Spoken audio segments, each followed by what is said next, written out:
as the disturbing atmosphere towards outsiders like the Mabra family grew stronger. There was another change that fanned the anxiety of the villagers. The SDF had been supporting the villagers' unstable lifestyles,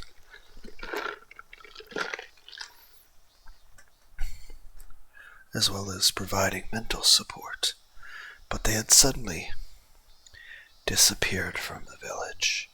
The elders who hated standing around in long lines before the water supply trucks had already lined up early, but no matter how long they waited, the trucks weren't showing up.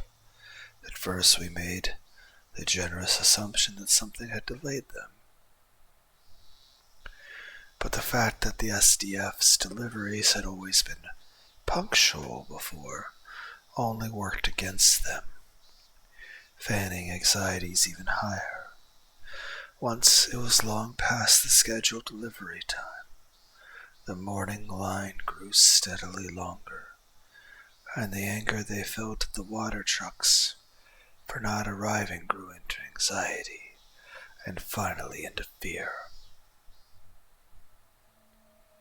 The situation rapidly grew worse, and finally people began whispering that the SDF had abandoned us. Anyone would be shocked after hearing that rumor.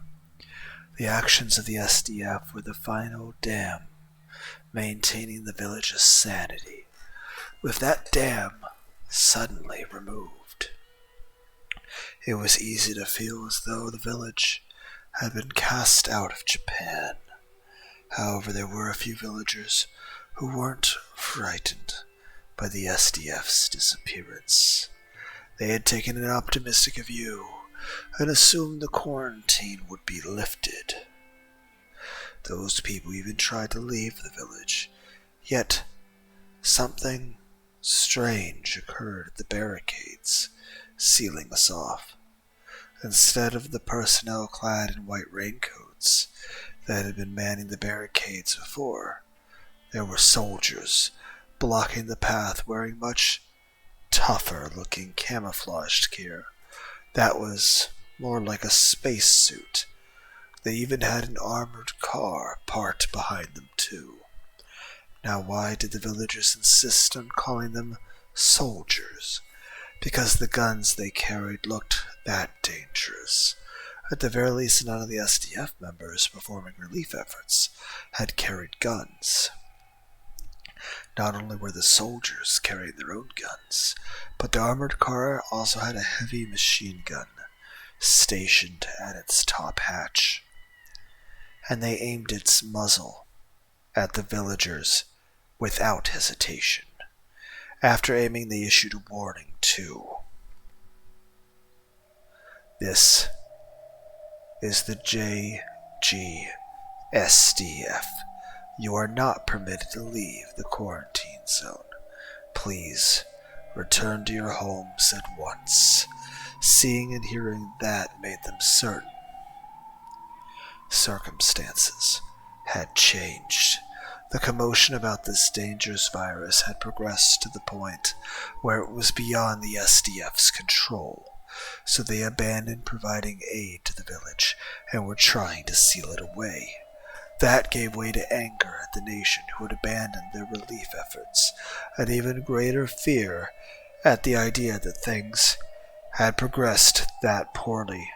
Couldn't we just load an unmanned ATV and drive it like a drone full of, Big Macs and 7-Up? The villagers tried demanding an explanation of affairs from the soldiers,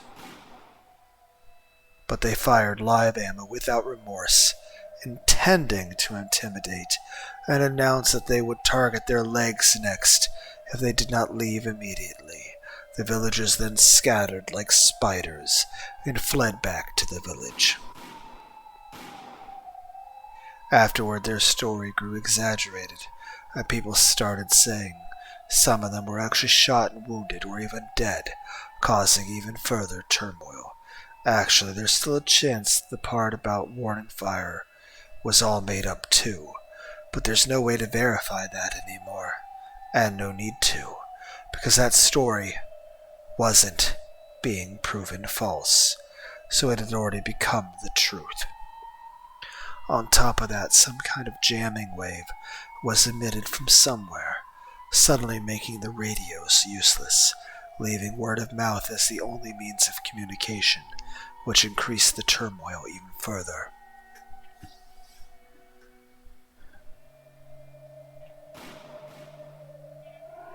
That day, the first gunshot rang out in the village. We couldn't know for sure if the soldiers trapping us had fired on a villager like the rumors suggested, or if some villager had fired their hunting rifle. But as the gunshot roared through the village, the whole population fell away from the law and order of civilized Japan. The town council used their network to reach out and explain there was a mistake in the organization relief efforts on the SDF side, and that due to the mistake it would be some time before the relief effort was resumed. They also asked the villagers to help one another out until that time.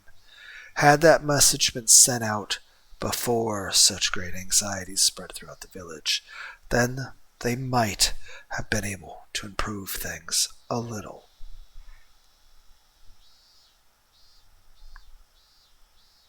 But it was all too late. Even though the SDF had ceased supplying food and water, every house had at least some stored up. However, no one knew how long this delay of provisions would last. The noxious, heated air permeating the village was steadily robbing people of their sanity. Fearing that some insurgent might descend upon them in search of food, the shopping district had banded together and armed all the shops, forming their own neighborhood watch. Barricades taken from the dam site were lined up at the entrance to the shopping district. We are closed indefinitely. If you have no business here, you may not set foot within. If you still insist on entering, then please discuss it with us on a case-by-case basis. Read the sign they had posted up where the residents of the shopping district took their turns standing watch with hunting rifles. There was also another small flyer beside it. Those living in Takatsudo, please go away. That one was based on the rumors of the infected in Takatsudo. However, as the rumors continued to grow, there would likely be more signs posted to it prohibiting other regions as well. For a moment we thought that we might be able to have more interaction, now that the SDF was no longer quarantining us separately. But the youth groups in each town council quickly took up that mantle of isolation. Everyone believed that their area had yet to become infected, and they could remain safe if they kept out people from the other areas. Hinamizawa was fundamentally a farming village, but there were several people who had made their living through hunting since long ago, so the number of hunting rifles wasn't exactly small. Because of that, those who owned one volunteered to serve as guards. The number who volunteered directly translated into that council's power. Either that or it became their power to blur the line between fantasy and reality in order to realize their delusions of persecution. That day, it was July 7th, the day of Tanabata.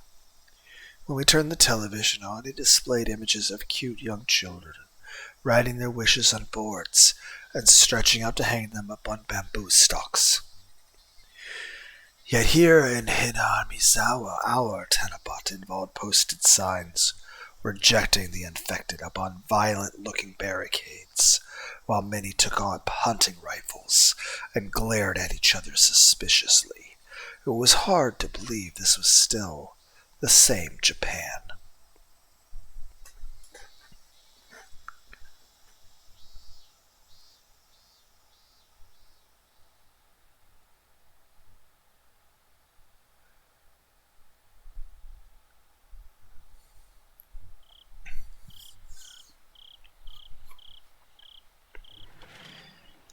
Late at night, my mother visited me. She was clutching an envelope in her hand. Keiichi, just now we received a letter for you, Keiichi. A letter? To me. I snatched it up at once. It read to Kei-chan, from Mion. What was this about, and during such a dark time? According to my mother, the doorbell rang, and by the time she reached our front door, it was shoved through the gap. She could have just come in if she went out of her way to visit, so the fact that she avoided doing so and left only a letter had me feeling a tinge anxious. Though, considering the abnormal state of the village lately, it made sense that Mion would be careful about trying to make contact. All the talk of this being an indigenous virus or being Oyashiro-sama's wrath would ultimately end up with those people suspecting the outsiders who'd moved into town recently. The whole Mabura family was made painfully aware of that lately. Even before opening the letter, I could understand that things had reached the point where Mion, as a Sonozaki, couldn't visit us in broad daylight anymore. And yet, the contents of this letter quickly informed me that that was still a naive point of view. To Kei-chan.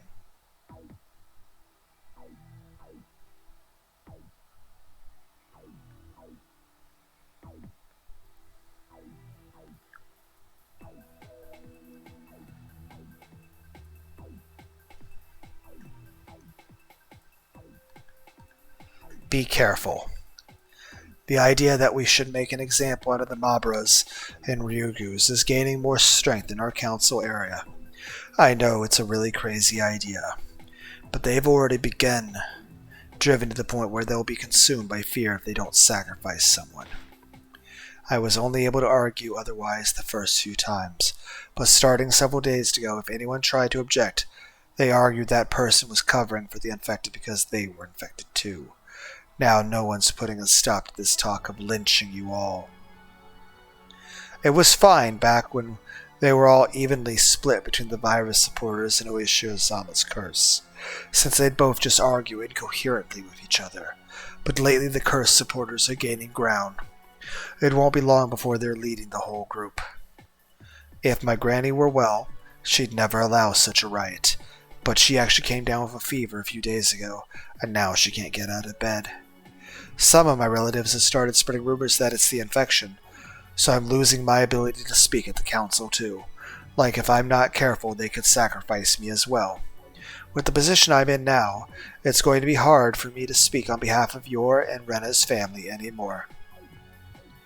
I could see that Mion's writing had steadily grown more hastened and sloppy as it went. I didn't even have to ask to understand how she must have felt. I think it's dangerous to stay in Hinamizawa any longer than this.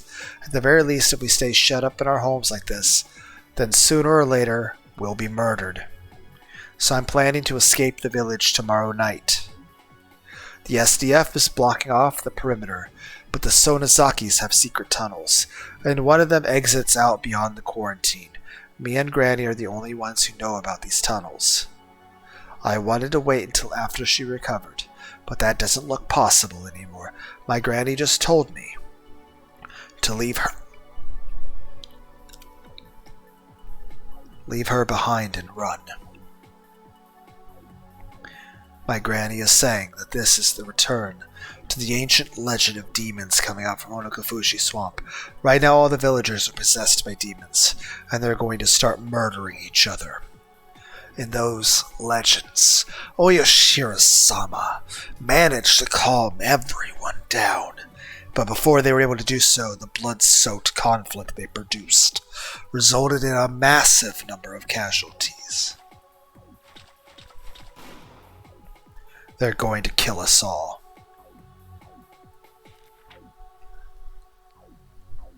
That brings me to the main point.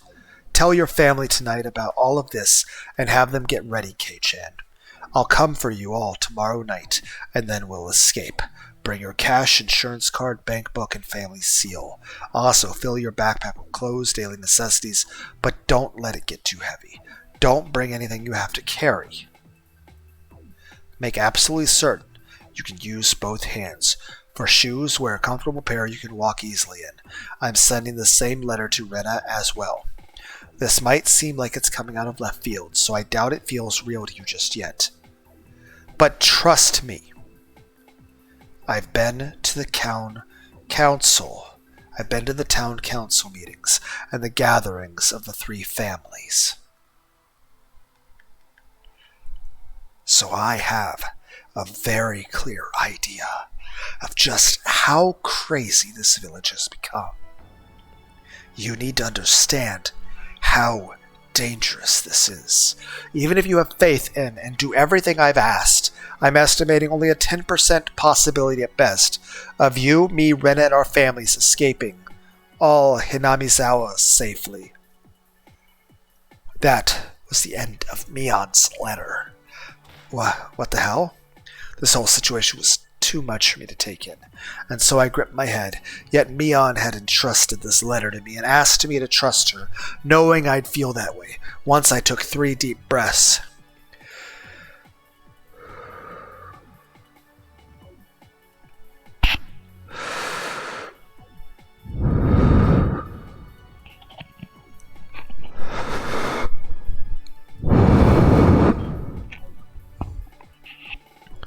I was able to realize the danger Mion spoke of wasn't too far-fetched, considering the festering attitude that had filled Hinamizawa lately. What she had written here was unmistakably true. At the same time, that made me fear for Satoko. It made sense the letter didn't mention Rika, who the SDF had in custody. But there wasn't a single word written here about Satoko, who had been left in this village all alone. The only names on it were mine and Rena's. There's no way Mion could have forgotten about the club members. Satoko's already dead. So there's no way she'd forget to mention Satoko. So then why? Terrible imaginations assailed my mind, each of them trying to suffocate me. That's right. Mion already mentioned her. She told us there were those who seriously believed that Oyashiro-sama's anger would subside if Satoko were offered as a sacrifice. No way. Is Satoko? I shot up from my seat, and the metal bat leaning against the bookshelf fell down, stopping against my feet. It was almost like it was telling me to take it with me. That was when I heard a gunshot. If this had been a normal, peaceful day, I would have assumed it was some kid having fun by setting off firecrackers or bottle rockets. But because we were in such an abnormal situation, I didn't make those wrong assumptions, encouraged as they were by times of peace. Shots fired. One of the club members takes a bullet for the team. I opened my curtain and strained to peer into the darkness when I heard another gunshot. It sounded like it was even closer this time. I thought I could hear someone shouting something nearby. Suddenly, our doorbell began ringing frantically. Bing bong, bing bong, bing bing bing bing bing bing bing bing bing bing bing bong, bing bing bing bing bing bing bong. My mind became clear. All unnecessary noise vanished from my thoughts. It felt like I didn't even need to breathe.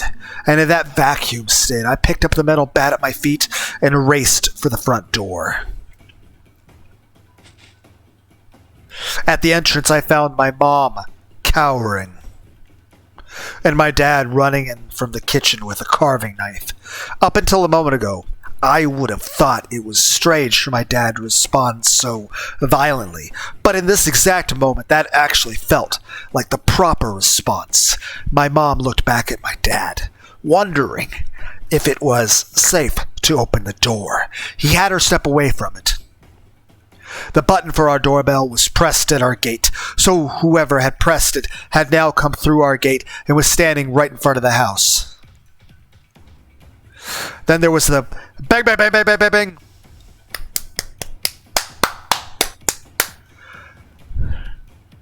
Knocking violently on our door. Who is it? My father shouted. They answered immediately. Good evening, it's Ryugu. Please let me in. It's Rena. I leapt out from behind my father. From the sound of Rena's voice, this was an emergency, and we needed to open this door right away. Even if we were plunged into a nightmare situation where the villagers had started a bloodbath, we club members would never doubt each other. What? Mion? Are you alright? She's not alright!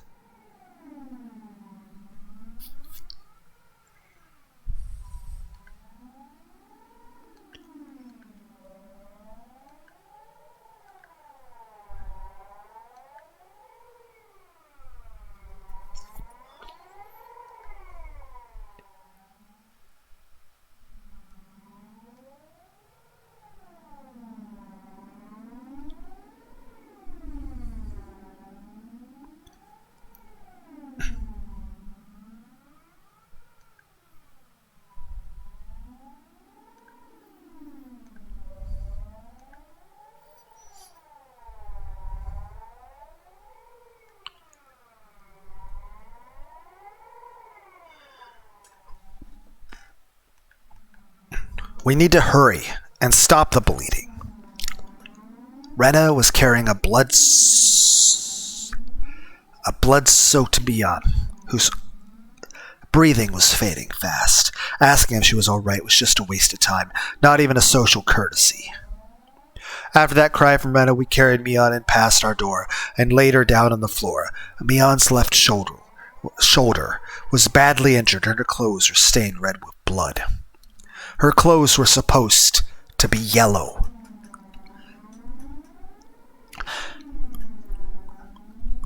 The shirt Mion loved to wear in her free time. That bright yellow shirt she always wore once school was over. That symbol of all our fun times together. That shirt that I was always happy to see was now completely stained a purest red. Hey, she needs help. Grab a towel or something. Mion was holding her wound with a handkerchief, but the blood continued to spill from it. Her handkerchief would have dripped blood if it were wrung out. It was impossible to tell what color or design it used to be, and whether it was Mion's favorite. Well, what on earth happened? Rena-chan, what's going on here? My father asked without putting away his knife. Rena frowned, having difficulty deciding where to even begin. Her expression made it clear that we didn't have time for her to explain. But did we even need an explanation? The bright red blood staining her body from when she carried Mion was better than any words at conveying the urgency of the situation. Also, we could soon explain it much faster than any explanation Rena might produce, because moments later we heard a tremendous bang outside our front door. Did she have a gunshot wound? We realized the situation without a moment to spare. She was shot. Someone had shot her outside our house.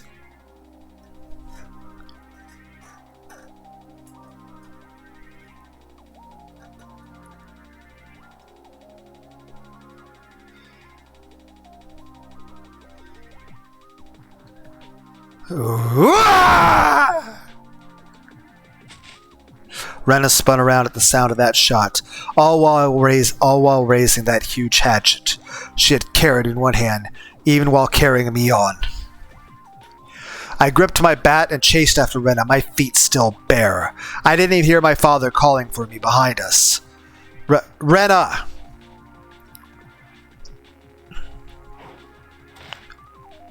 Rena leapt on someone standing at our front gate, ruthlessly splitting his head open with her hatchet.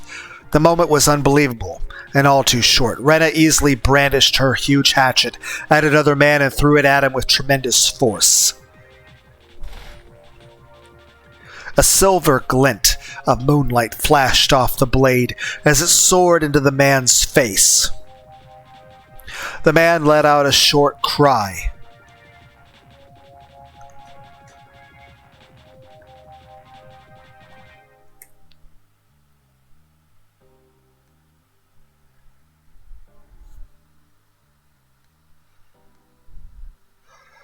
as a small dark spray spewed from his head.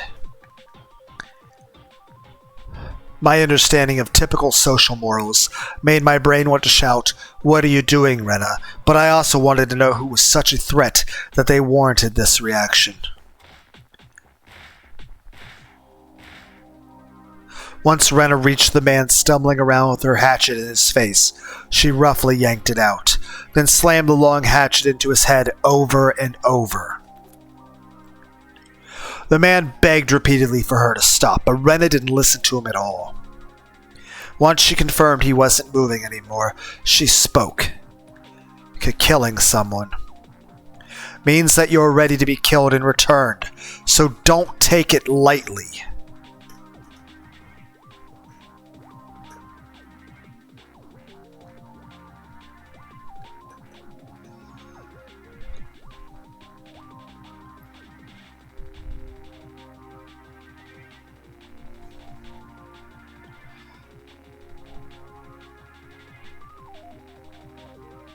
It was almost like those words were meant for me.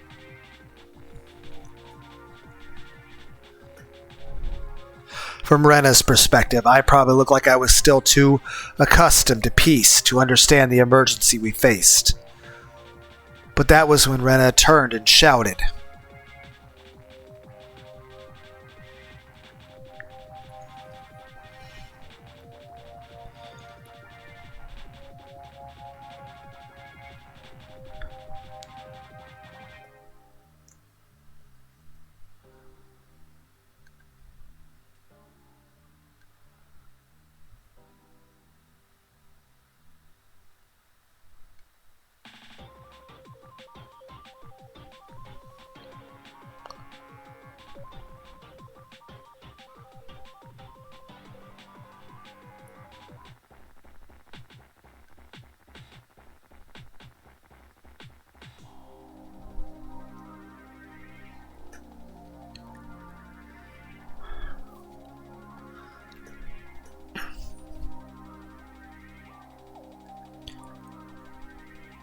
That man's still alive.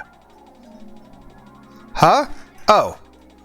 The man Rena first defeated. The man that fired a gun at our front door was clutching his forehead and trying to stand.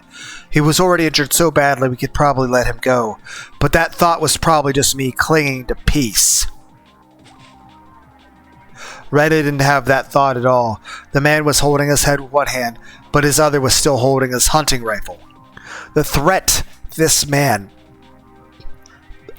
posed wasn't dealt with if he could still pull the trigger on his gun. Rah! The thick lump of metal swung into him once more. This time the man's head cracked open.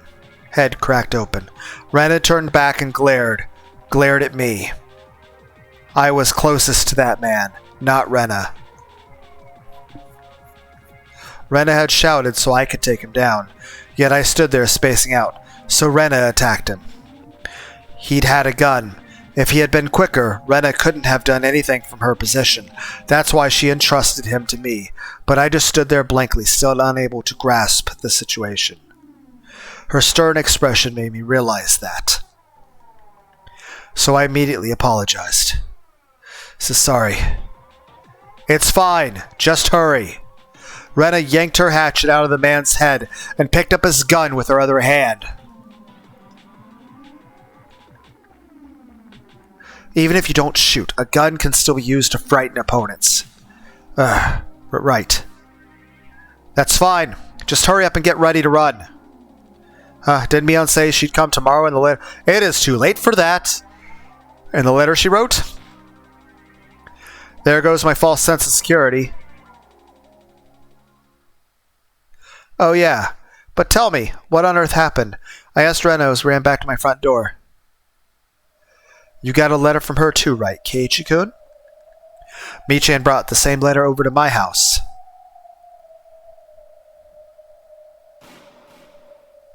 That was when the neighborhood watch discovered her and shot her. Michan hadn't done anything to them. All she did was deliver a letter to me and they shot her. They said the Ryugus were infected, and anyone interacting with them was an ally of the infected, but they decided that all on their own, and they shot her for it. Mi-chan hadn't done anything to them, but they didn't care, and they shot her anyway. Rena's eyes were full of anger and sadness as tears spilled down her cheeks. There wasn't anything I could say to her while she was possessed by those powerful emotions. When we returned to my front door, Mion had been given a towel for the blood, and my mother was with her, helping her put pressure on the wound. My mother was all shook up. The only medicines we kept in the house were Band-Aids, headache medicine, and cold medicine at best. Headache medicine's still kind of a painkiller. We didn't have anything that would help treat a gunshot wound. Hydrogen peroxide, warm water, tight bandaging. Rena came back into our house with more blood splattered on her clothes. Also, a little bit of the headache medicine and the pain and the cold medicine could help to suppress the pain a little bit more, but it'll still hurt like a bitch, and it might debilitate me on to where she'd need to be carried. So, probably just best to stick with the headache medication. The blood splattered on her clothes and staining her hatchet. Given the commotion that just happened, my father understood everything once he saw the hunting rifle in Rena's hands. Once Rena understood that he did too, she spoke. "Sir, if we don't flee this place right now, we'll die."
My own father was already murdered. Just now. He tried to save Mi-chan, so they didn't even hesitate. They shot him as easily as if they were...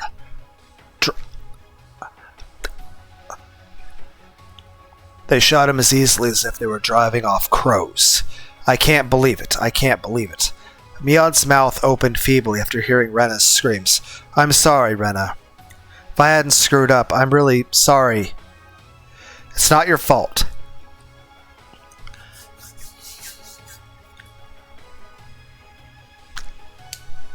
It's not your fault, Mi-chan. Mi-chan, and I don't hate anyone anymore. Those who deserved my hatred have all paid the proper price. So did the man who shot you, Mi-chan. Just moments ago, Rena watched her father get murdered and Mion get shot, and then she dragged herself out of that hell, where even her own life was in danger. The expression on her face was one I had never glimpsed in our daily life, and it made me realize just how hellish it had all been for her. Anyway, you need to get ready to run right now. The others are already closing in. Why? What are the villagers coming here for? What are they trying to do? There was no need to ask for an answer from Mion's bloody mouth.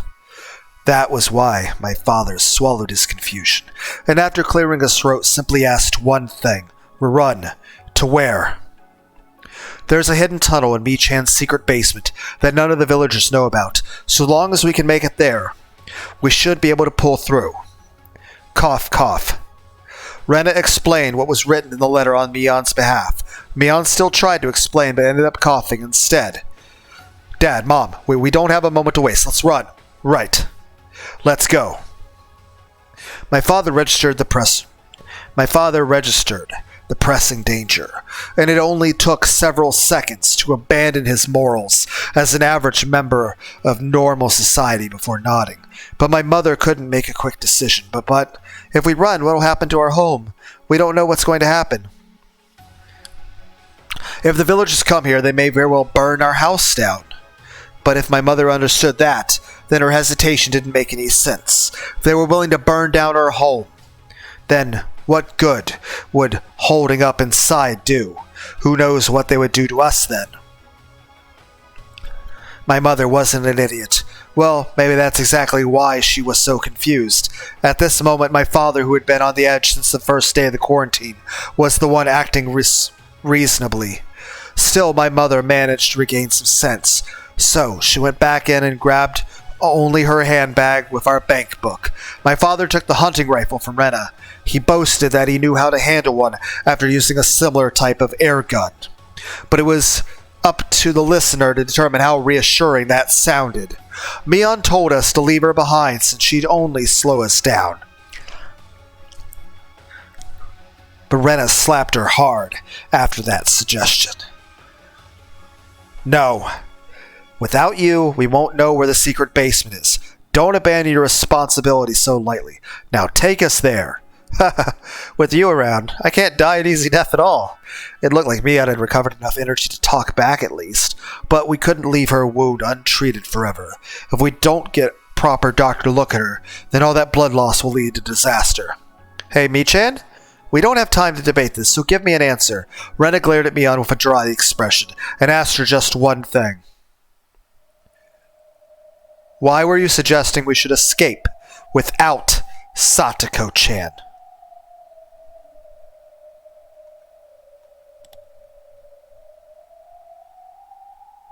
Hey, Mi-chan, we don't have time to debate this, so give me an answer.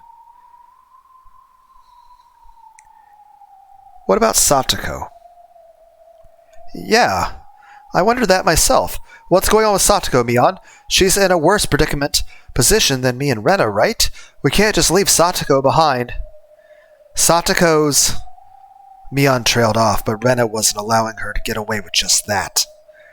If she's dead, then just tell us. If you don't, then we're going to believe she's still alive. Without thinking, I narrowed my eyes tight. That image of the worst possible outcome crossed to my mind more than once or twice. There's no way Mion would ever forget about Satoko, yet her name was absent from the letters she wrote us. That left only one possible reason. Even I was able to imagine why, but I couldn't put it into words. Satoko's been taken away by those rioters from before. They said they were dragging her to Onakafushi. Apparently they're going to spend 3 days submerging her, according to the rituals passed down in the village. So she's alive. She's still alive then, at least for now.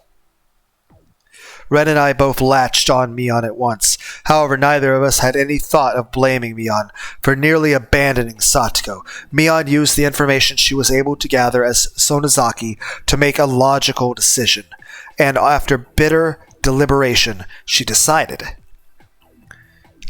she wouldn't be able to save her. I couldn't do anything. I couldn't do anything about it.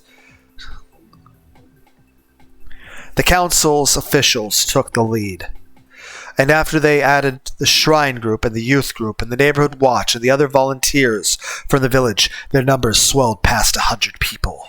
The watch is close, with the hunting club too, so they're armed with at least 20 shotguns and rifles. Everyone keeps spouting Oyashiro-sama, Oyashiro-sama, like they've all been possessed. There's no mercy left in them. If I tried to protect Satoko, the villagers would have shot me to death without hesitation.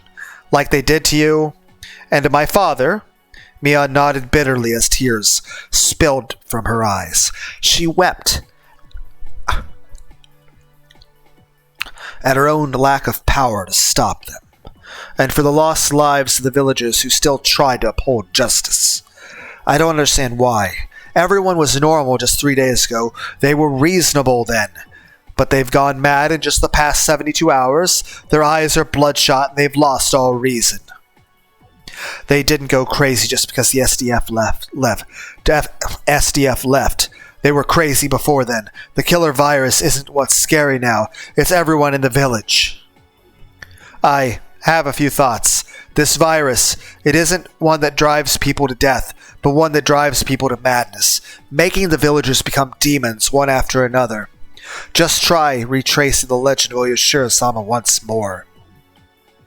Oyashiro-sama is the only one who can resolve this situation, and her reincarnation, Rika-chan, is nowhere to be found. Besides, Oyashiro-sama was a god anyway, right? They weren't human, were they? There's nothing we humans can do, nothing. Calm down, Mion. We don't want you bleeding anymore. I crouched down, and even knowing it would aggravate her wound, I held her head tight and let her hear my heartbeat. Thank you. While Ren and I were taking it easy without realizing what was going on. You were working hard behind the scenes to try and stop the rumors. I'm sure that's why the village wasn't swallowed by madness until today. If it wasn't for your hard work, the inevitable tragedy we face today would have consumed us long ago.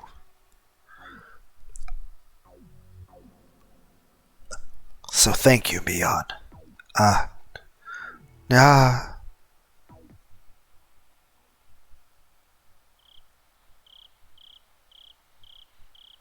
Mion was in the deepest ranks of the Sonozakis. And even though she was just a kid like us, she fought all this time. She fought against the overwhelming madness of the village up until the very end. With her efforts acknowledged, she cried into Keiji's chest. The tears she was shedding now were slightly different than the ones she'd shed before. Retta, I know you might want to blame me on, but I don't plan on blaming her at all. That's actually good to hear, Rena said casually. She's a strange one. Though it feels like the bigger the gamble or the more dangerous the situation, the more composed she gets, just like a blue flame. At first glance, it looks like it's just burning quietly, but it burns far hotter than a red one does. That's why I answered in turn. Yeah, that's true. This is good news, without a doubt. Yeah, it's great news.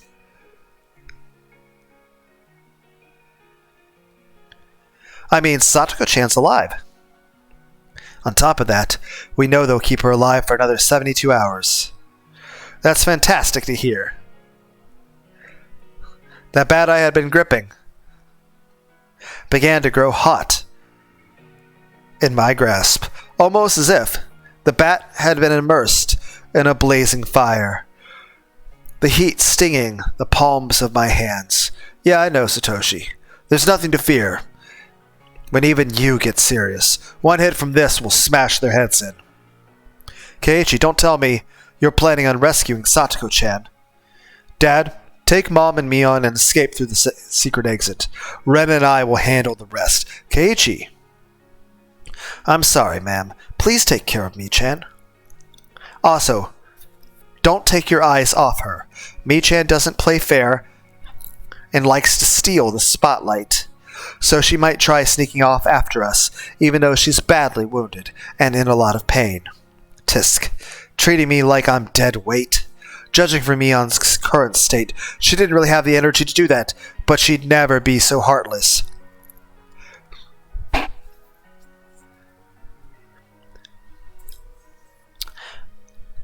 As to silently watch us head off. Mion, absolutely.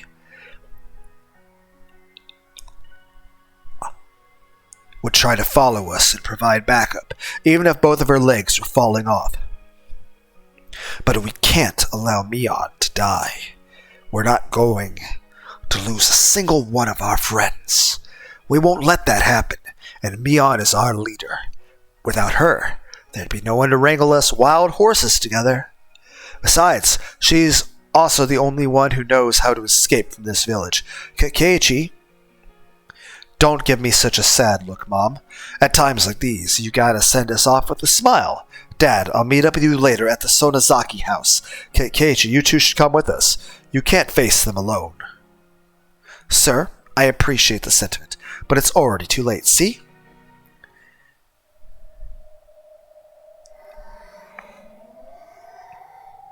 Rena flung open the door, and we heard the hustling movements of a huge crowd, chanting Oyashiro-sama over and over like some creepy sutra. We wasted too much time dawdling. If we were all in top condition and ran at full speed, then we would have had the option of running away from here like my father suggested. But since my father wasn't used to thinking like we do in our club activities, he was a move behind. So long as Mion was heavily wounded, we needed someone to buy time for them to take Mion to an escape, and a normal person like my father, who still hadn't steeled his resolve after we were driven into this corner, wasn't going to be useful in the fight. The only ones who could fight were the club members. Thoroughly trained by Mion, who were able to release their limiters and grasp the severity of the situation instantly.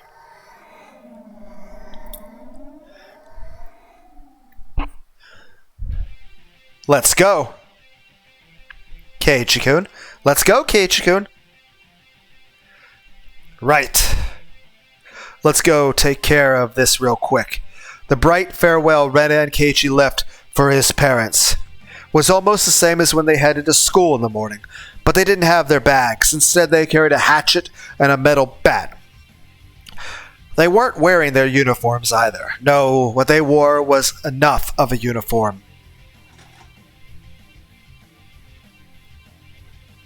Their blood-soaked clothes were a more than fitting uniform.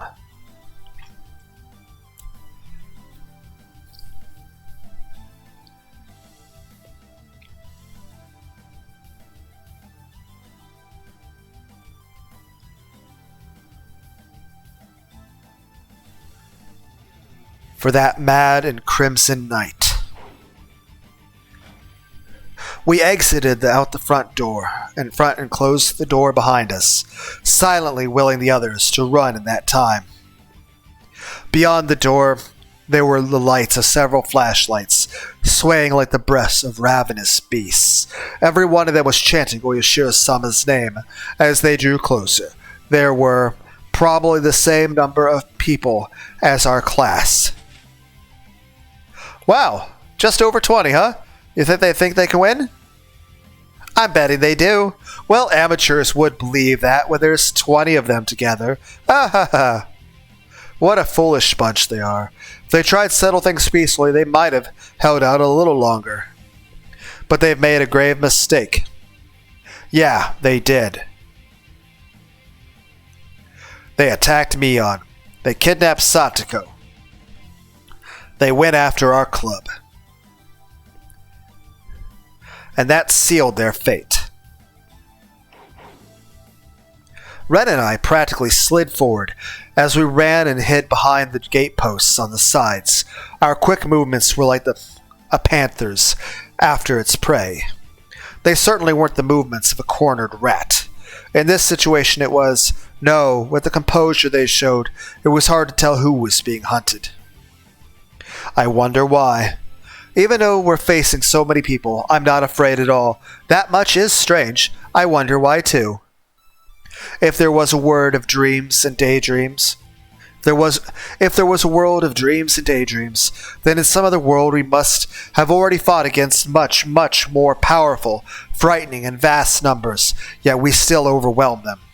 So it didn't feel like we were going to lose to people like this. Hey, Keiichi-kun. When Mi-chan was talking to us earlier, when you said you thought it was good news too, I thought it was good news for a different reason. What? What other reason? It sounds fun, so tell me. Or wait, have I already figured it out? Right now Rena was wearing the same expression as me, and smiling with confidence. It's not so much that you figured it out, as it just doesn't matter to you at all, really. Haha, then tell me, what was this good news for you? Well, our enemies are the Town Council Shrine Group, the Youth Group, and the Neighborhood Watch, totaling over a little over 100, right? On top of that, there's the Hunting Club with about 20 rifles. Good grief. Luck is totally on our side, isn't it? Because there's only 100 to face. Goku and Vegeta versus 1,000 coolers. There's not enough of them to go around. Are we just playing Dynasty Warriors now?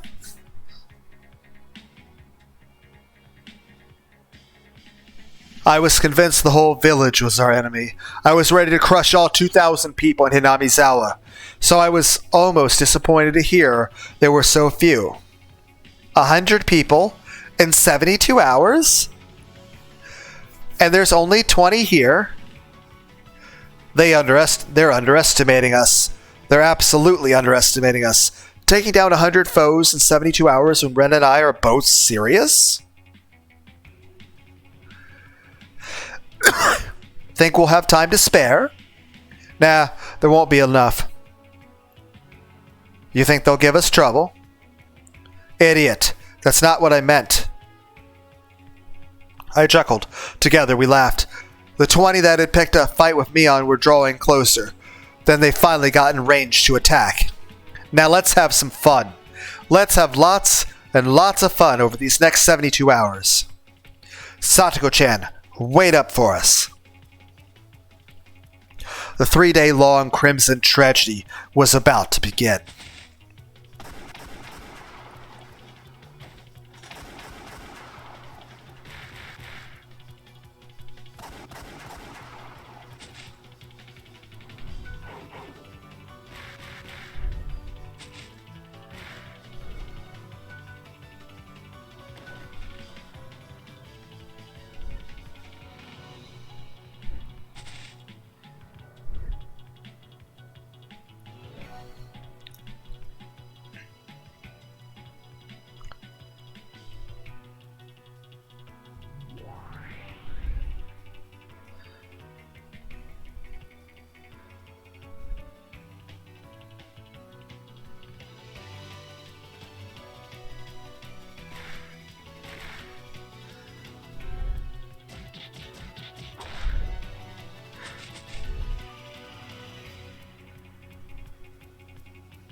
Club members assemble. The missing club members are rescued and brought together.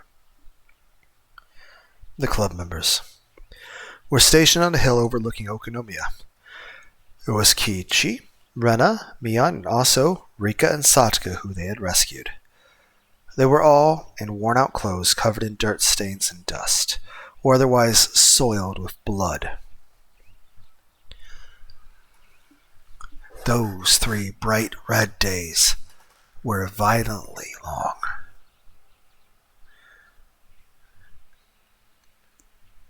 And passed by without a moment to spare on sleep. All of them were there without anyone missing. The ferocious battle certainly did take place, but to the club members only the results. Their victory was important. The deadly combat that led to this point was no longer worth remembering. All that mattered was that everyone had safely gathered here. What was even more important than that was the sight of Okonomiya in the distance.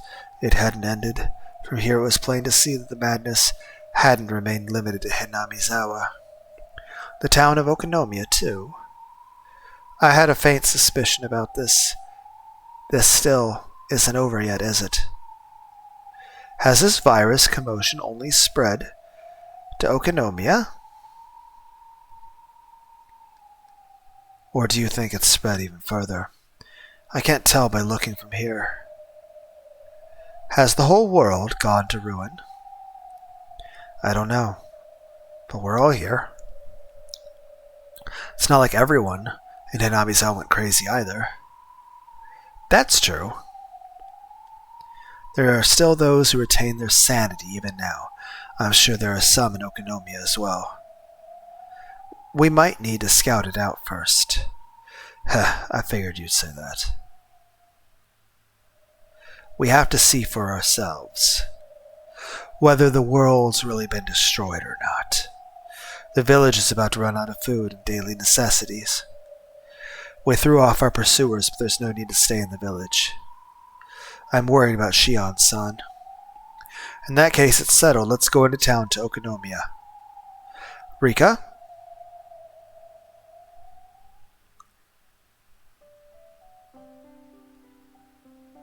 Yeah, we gotta go get Shion.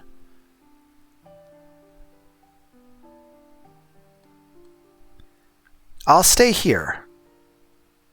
Rika? I'll stay behind in Hinamizawa because once this commotion has settled down, I'll need to tell them this is where they belong.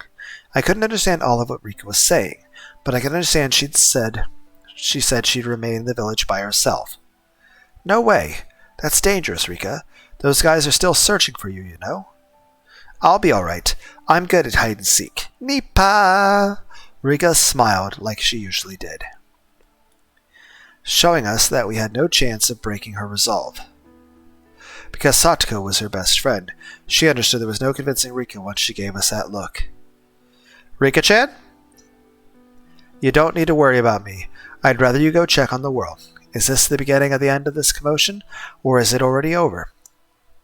I want you to figure that out. After telling us that, Rika waved her hand goodbye. We all prayed for Rika's safety, and then slowly set off. Behind us, Rika spoke with a beautiful smile and a clear voice. Fight. Oh, you guys. What if that's supposed to be fight on, you guys? Oh.